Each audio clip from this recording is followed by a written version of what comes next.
بسم اللہ الرحمن الرحیم۔ آپ کا سوال ہے کہ ایف بی آر نے ملک کے امیر طبقات کے انکم ٹیکس کی چھان بین کا فیصلہ کیا ہے، اس بارے آپ کی کیا رائے ہے؟ دیکھیں، پہلے تو پوچھنا یہ چاہیے کہ یہ چھان بین ابھی کیوں شروع ہوئی ہے؟ یعنی کیا ایف بی آر کا کام یہ نہیں ہے کہ وہ امیروں کے ٹیکس کی چھان بین کرے؟ کیا پچھلے 70 سال میں انہوں نے یہ چھان بین نہیں کی؟ کیا پچھلے 70 سالوں میں ان کو خیال نہیں آیا کہ ہمارا یہ بھی کام ہے؟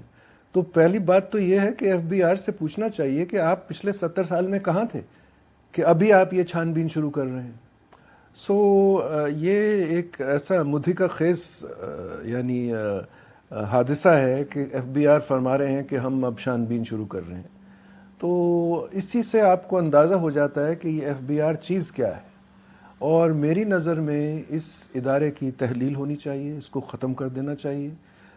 اس میں جو کرپشن ہے اس کا اندازہ شاید عوام کو ہے، جو عام لوگ جو ان سے تعلق کبھی کبھی ان کی بدقسمتی سے ان سے رابطہ ہوتا ہے یا ان کے ساتھ انہوں نے کچھ لین دین کیا ہو، تو یہ تو حکومت نے کو اگر 5 کروڑ دینے ہوں تو آپ کسی ٹیکس افسر کو 50 لاکھ دے دیں اور آپ فارغ ہو جاتے ہیں۔ چھان بین اگر ہونی چاہیے، اگر کسی کی بھی ہونی چاہیے، تو پہلے سارے انکم ٹیکس آفیسرز کی ہونی چاہیے کہ ان کی دولت کیا ہے، ان کے گھر کیا ہے۔ کسٹمز آفیسرز کی ہونی چاہیے۔ میں خود گیا ہوں ایک عام کسٹم آفیسر کے گھر، مجھے اتفاق سے جانا پڑا، کسی سے کوئی آیا ہوا تھا، وہاں ٹھہرا ہوا تھا، وہاں میں جا کے حیران ہو گیا۔ عام کسٹم آفیسر تھا، 2000 گز پہ پلاٹ ہے، 5-6 گاڑیاں کھڑی ہوئی ہیں باہر۔ کرتے کیا ہے صاحب؟ ایک کسٹمز انسپیکٹر۔ تو دیکھیے، آپ امیروں کا بعد میں آپ دیکھیے، پہلے آپ اپنے یہ ادارے ٹھیک کریں، ان میں جو افسران ہیں ان کے آپ اثاثے دیکھیں، اور اس کے لیے میرے خیال میں آپ کو کوئی نجی ادارے کو دینا پڑے گا کام۔ یہ حکومت والے نہیں کر سکتے کیونکہ حکومت والے خود کرپٹ ہیں۔ تو یہ پہلا کام یہ سارے جو ٹیکس کلیکشن کے ادارے ہیں، کسٹمز ہیں، انکم ٹیکس ہے، جو بھی اور اس طرح کے کام کرتے ہیں، سب سے پہلے ان کے سارے افسران کی چھان بین کی جائے، اور اسے انتہائی دقیق طریقے سے کی جائے۔ سب کچھ دیکھا جائے، کہاں رہتے ہیں، کیوں رہتے ہیں، گاڑیاں کتنی ہیں، بچے ان کے اسکول کہاں جاتے ہیں۔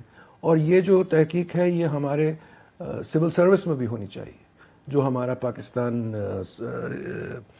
پاکستان ایڈمنسٹریٹو سروس کہلاتا ہے۔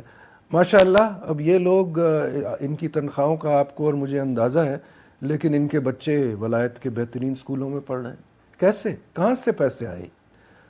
پہلے معذرت سے کہنا پڑتا ہے کہ آپ امیروں کو کہ جن کی طرف آپ کا کام ہی تھا پہلے 70 سال سے پہلے کہ آپ ان کو دیکھیں، وہ تو آپ نے کیا نہیں، تو اب آپ کہہ رہے ہیں ہم وہاں دیکھیں گے۔